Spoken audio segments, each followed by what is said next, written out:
네, 안녕하세요. 정우원의 인사이트 시간입니다. 네, 지난주에는 이제 이번에 레알 마드리드 합류가 된 디나이센 선수에 대해서 이야기를 좀 해봤고요.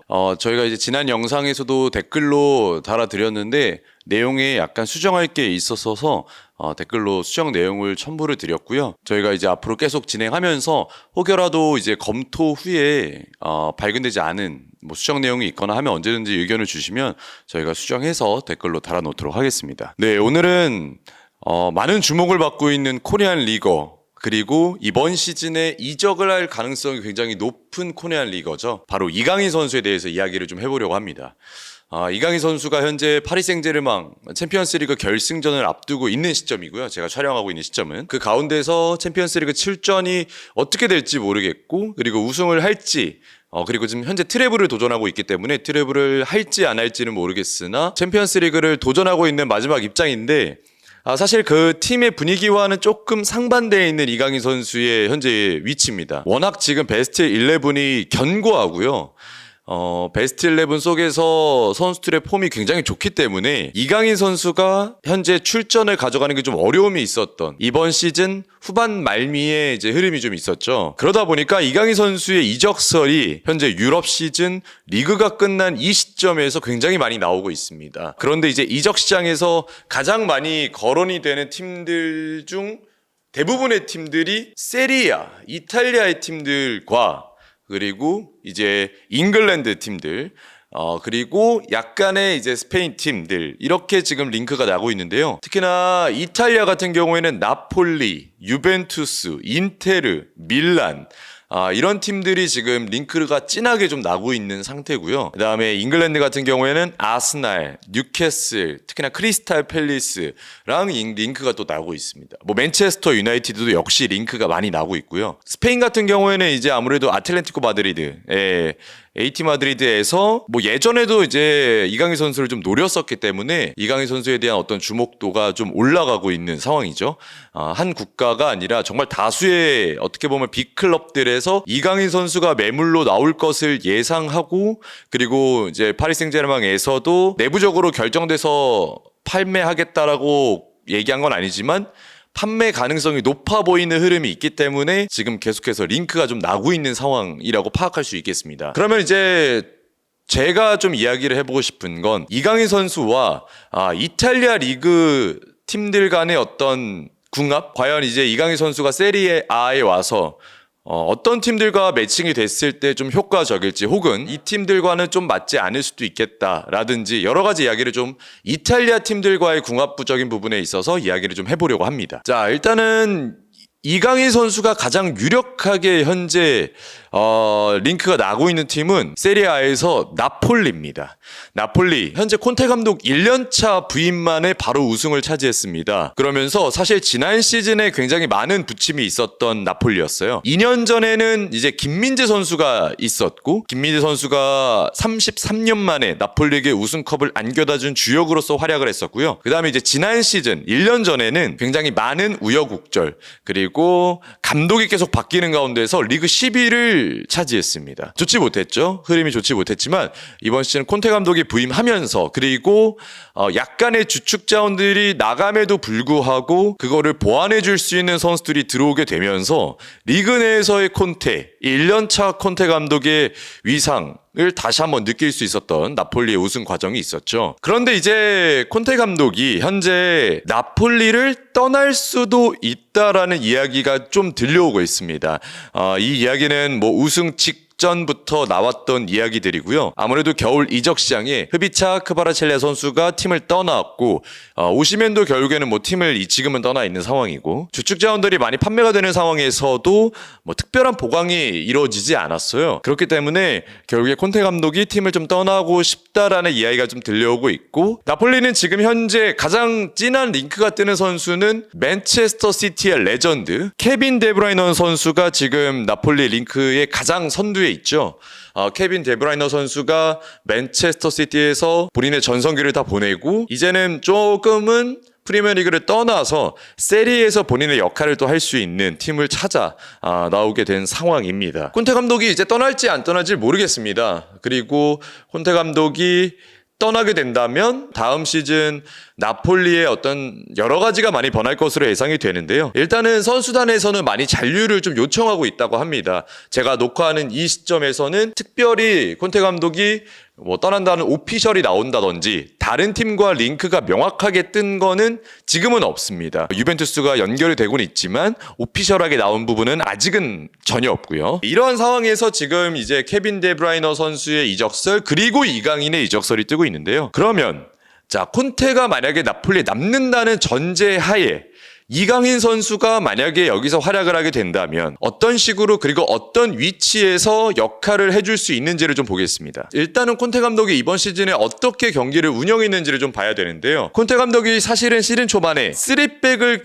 중심으로 팀을 이끌었습니다. 콘테 감독 하면은 사실 3백이 굉장히 또 대두가 되고 첼시를 이끌었을 때 인테르를 이끌었을 때 모두 3백을 통해서 팀을 정상으로 올렸던 그런 역사가 있고요. 실제로 이제 토트넘에서 생활할 때도 토트넘 감독을 했을 때도 3백으로서의 챔피언스리그 티켓을 또 딴 부분도 있었죠. 그렇다면 이제 콘테 감독이 나폴리에서의 3백은 어떨까라는 의견도 많았고 예측도 많았지만 사실 3백으로서의 성과는 매우 좋지 못했습니다. 그러면서 시즌 초반에 패배를 굉장히 일찍 기록하게 됐었고 콘테 감독이 결국에는 스쿠데토를 차지하겠다던 가장 중요한 부분은 3백에서 4백으로 변화입니다. 네, 3백에서 4백으로 변화를 시켰을 때 가장 중요했던 선수는 스콧 맥토미니 선수가 있었고요. 그렇게 되면 이강인 선수가 이제 전체적인 이러한 흐름 속에서 어디에 들어가는 것이 가장 좋을까를 좀 생각해 봤는데요. 아무래도 이제 케빈 데브라이너 선수의 합류가 유력한 상황에서 좀 고려를 해본다면 맥토미니처럼 득점적인 부분이라든지 아니면 케빈 데브라이너의 어떤 창의적인 부분을 좀 같이 견주어서 생각을 해봤을 때 이강인 선수가 조금 더 활약을 해줄 수 있는 포인트는 오른쪽 측면이라는 생각이 전 듭니다. 그래서 결국에 콘테가 남는다는 가정하에 좋은 조건이 될 수 있다고 생각하는 전 나폴리 행입니다. 오른쪽에서 윙포워드 역할이자 어떻게 보면 안쪽으로 들어오면서 찬스를 만들어줄 수 있는 플레이 메이킹적인 부분이 나폴리 에게는 없는 공격을 만들어낼 수 있는 그야말로 무에서 유를 창조해 줄 수 있는 상황을 만들어 줄 수 있고요. 결과적으로 말씀 먼저 드린다면은 결국에는 나폴리 행은 생각보다 긍정적일 수 있다. 저는 일단은 이렇게 말씀을 드리고 싶습니다. 네, 두 번째는 이강인 선수는 어느 위치에서도 뛸 수 있다는 겁니다. 뭐 많은 축구 팬들이 아시겠지만 이강인 선수의 가장 큰 장점 중에 하나는 왼쪽 측면, 오른쪽 측면 그리고 가운데 공격형 미드필더 혹은 메짤라로 소화했을 때는 메짤라도 소화해 줄 수 있고 최전방 제로톱도 가능하고요. 간혹 가다가는 수비형 미드필더 위치에서 볼을 전개해 줄 때도 파리 생제르맹에서는 있었습니다. 그야말로 미드필더 전지역 공격적으로 전지역에서 영향을 줄 수 있는 선수인데 나폴리 같은 경우에는 현재 콘테 체제라고 가정을 해봤을 때는 어느 정도 베스트 11이 구축이 되어 있습니다만은 현재는 유럽 대항전을 나가지 않았었거든요. 유럽 대항전을 나가게 된다면 현재 스쿼드에서 조금 더 뎁스가 두꺼워져야 되고 여러 위치를 소화해 줄 수 있는 선수들이 다양하게 분포가 될수록 유동적인 시스템으로 굴러가기에 더 용이합니다. 실제로 이번 유럽 축구 특히나 챔피언스리그나 유럽 대항전을 같이 병행하는 팀들을 봤을 때는 여러 위치에서 소화를 해줄 수 있는 선수들이 중요성은 뭐 더 말할 필요가 없이 높아지고 있는 현재 흐름인데요. 이강인 선수 같은 경우는 오른쪽 측면에서도 위협적인 찬스를 만들어낼 수 있지만 앞서 제가 말씀드린 것처럼 왼쪽에서도의 크로스 플레이도 만들어줄 수 있고 그 다음에 혹은 뭐 맥토민이라든지 아니면 케빈 데브라이너의 어떤 공백이 발생했을 때는 센터 포워드 밑에 최전방 스트라이커 밑에 배치가 되면서 공격을 풀어나가는 역할도 가능하고요. 그리고 4-3-3 플랜을 고정해 봤을 때는 3명의 미드필더 중에 오른쪽 메짤라 왼쪽 메짤라도 소화가 가능한 부분은 4-3-3과 4-2-3-1 형태를 같이 가져갈 수 있는 현재 시스템에서는 정말 많이 쓰임을 받을 수 있는 부분이고요. 파리 생제르맹과 조금 비교를 해본다면 파리 생제르맹은 4-3-3 플랜이 고정적으로 시스템이 굴러져 가고 있지만 이강인 선수는 오히려 4-2-3-1 형태에서 공격형 미드필더도 소화해 줄 수 있다는 점은 이번 시즌 나폴리가 가져갔던 포메이션의 흐름과도 유사한 부분이 조금 있다라고 보여집니다. 네, 마지막으로는 창의적인 플레이가 가능하다는 거고요.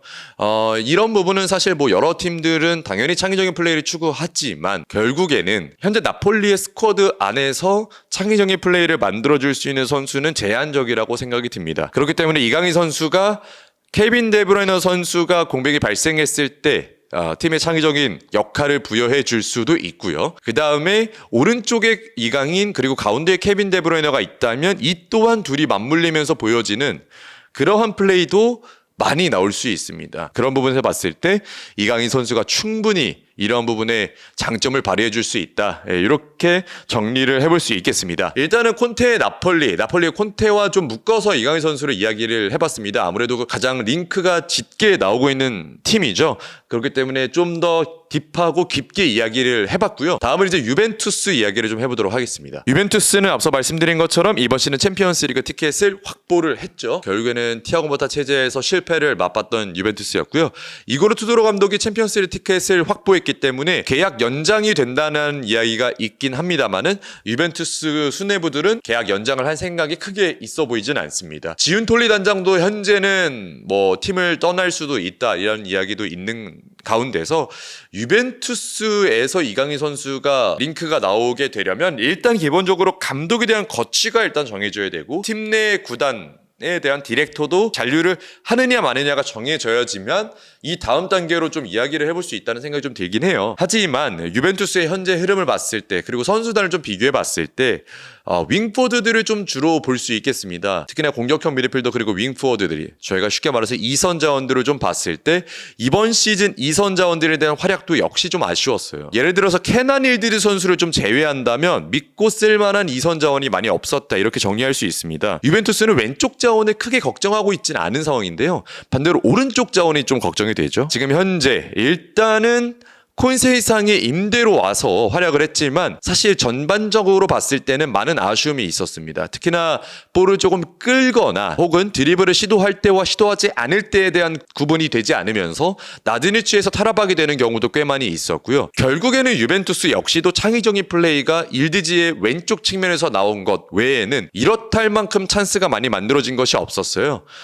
그렇기 때문에 제가 봤을 때는 10번 역할에 대한 갈증이 좀 있는 유벤투스인데 10번 역할과 오른쪽 윙포드 역시 고민이 되는 유벤투스는 이강인 선수를 생각해 볼 수 있죠. 왼쪽이 일디즈, 오른쪽에 이강인이 합류하게 되고 오른쪽과 왼쪽 풀백을 다양한 동선으로 가져가게 된다면 뭐 캄비아소 선수가 계속 있을지 없을지 모르겠지만 풀백들의 어떤 다양성을 좀 더 부여해 준다면 안쪽으로 좁히는 윙포워드와 바깥쪽으로 좁히는 풀백들의 동선까지 정리가 될 수 있겠고 이런 게 또 가능한 게 역시 로카텔리와 튀람의 수비적인 커버가 되고 있기 때문에 공격적으로 조금 더 마음 놓고 이강인 선수가 갈 수 있는 현재 조건이기도 합니다. 그렇기 때문에 결국에는 오른쪽 윙포워드의 활약도 중요하고 앞서 이제 제가 말씀드린 것처럼 유벤투스 선수들은 볼을 달고 전진하는 선수들은 많지만 후방에서 플레이 메이킹을 통해서 한 번에 전개된다든지 아니면 상대를 조금 내려앉은 상대를 무력화시킬 수 있는 플랜이 이번 시즌에 많이 부족했고요. 감독의 플랜도 부족했지만 선수들의 성향 역시도 여전히 저는 좀 부족하다는 생각이 듭니다. 그래서 이런 부분에 있어서는 이강인 선수가 창의성을 불어넣어줄 수 있고 그야말로 뭔가 색다름을 좀 줄 수 있는 공격 형태를 보여줄 수 있는 충분한 잠재력이 있고 그러한 재능이고 그러한 선수이다, 성향이다 라고 말씀드릴 수 있겠습니다. 그래서 유벤투스 행도 저는 조금 긍정적으로 생각해 볼 법하지 않나 라는 생각이 듭니다. 이제 유벤투스 같은 경우는 선수들의 경쟁 구도로 봤을 때 조금 긍정적인 포인트가 좀 있다라는 생각이 좀 들기도 하고요. 그리고 이제 가장 유력한 팀은 두 팀이었고요. 어떻게 보면 인테르도 링크가 뜨고 있는 건 사실인데요. 인텔 같은 경우에는 3-5-2 포메이션을 구축합니다. 그렇기 때문에 중원 메짤라 혹은 중원 미드필더의 3조합 안에 이강인 선수가 들어가는 게 가장 이상적일 거예요. 현재 미키타리안과 그리고 차라놀루, 바렐라로 구축이 되어 있는 주전조인데요. 미키타리안이 아무래도 나이가 좀 있기 때문에 이에 대한 대체자를 구하고 있는 상황이고 제가 생각했을 때는 이적생 수치치 선수가 있을 것 같고 시즌 막판에 활용을 해봤던 젤레프스키의 중원 기용이 대체자가 될 수 있을 것 같은데요. 이 상황에서 인차이 감독이 인테르가 이강인 선수를 영입할지는 아직 미지수인 것 같습니다. 물론 링크가 나고는 있습니다만 그렇게 유력하진 않고요. 이강인 선수가 이제 들어가게 된다면은 아무래도 아슬라니와 프라테시, 지엘리키가 모두 정리가 된다면 뎁스 차원에서 활약을 해줄 수 있으면서 경쟁 구도로 가져가는 그림으로 갈 텐데 이거는 이제 결국에는 파리 생제르맹과의 현재 경쟁에서도 경쟁을 하고 있는 상황이기 때문에 비슷한 위치가 되지 않을까 이렇게 생각이 좀 들고요. 아무래도 주전조가 너무 명확한 상황이라서 이 부분은 좀 어렵지 않을까라는 생각이 듭니다. 그리고 이제 밀란이 이야기가 있는데요. 밀란 같은 경우에는 제가 이제 이야기를 좀 짧게 드리고 싶은 것은 뭐 이적 링크가 좀 있긴 합니다만 현재 디렉터가 정해진 지 얼마 되지 않았고요. 감독이 현재 바뀔 가능성이 높기 때문에 세르지오 콘세이상 감독이 팀을 떠나고 새로운 감독이 들어오면서 유럽 대항전을 나가지 않은 상황에서의 어떤 전면적인 팀 개편이 일어날 가능성이 높습니다. 그렇기 때문에 현재는 뭐 어디서 활약을 해주겠다, 여기서 뛰겠다라고 예측하기는 좀 어렵지만 아무래도 라인드러스 선수가 맨체스터 시티의 링크가 강하게 나고 있는 만큼 라인드러스처럼 공격형 미드필더의 역할을 소화해 줄 수 있겠고 플리식이 이제 공격형 미드필더 혹은 오른쪽 윙포워드로 활약을 해줬었죠. 그런 연관성을 좀 봤을 때는 그리고 특히나 이제 밀란에 믿을만한 윙포워드 공격형 플레이메이킹이 없었기 때문에 제가 생각했을 때는 들어간다면 뭐 경쟁을 해볼 수 있겠지만 어떻게 어떤 자리에서 쓰임을 받을지는 아직은 미지수인 것 같습니다. 네, 이렇게 이제 세리에 4팀을 정리를 해보면서 이강인 선수에 대한 이야기를 해봤는데요. 나폴리가 아무래도 링크가 가장 강하기 때문에 나폴리 내용을 많이 가져와 봤습니다. 그리고 나폴리의 전술적 포인트에서 봤을 때 이강인이 어느 위치에서 어떻게 뛸지 를 좀 얘기해봤는데 결국에는 오른쪽에서 폴리타노와의 경쟁 구도를 가져가지 않을까? 혹은 케빈 데브라이너의 창의적인 부분에 같이